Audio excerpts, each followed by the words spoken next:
ada di Kota Melabuh ada sekitar 21 orang debitur ini dengan total nilai pengangguran sebesar Rp236.500.000. Melalui monitoring Komida yang ada di Kota Melabuh ini, dengan adanya program berdampak positif bagi masyarakat luas dalam menjalankan usaha mereka dan meningkatkan perekonomian masyarakat.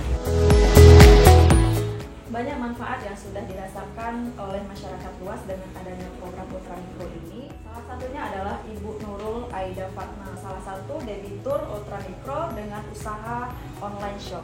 Dengan adanya program ultramikro ini agar terus berjalan dengan baik sehingga dapat membantu masyarakat segi perekonomian dan membebaskan mereka dari hutang rentenir.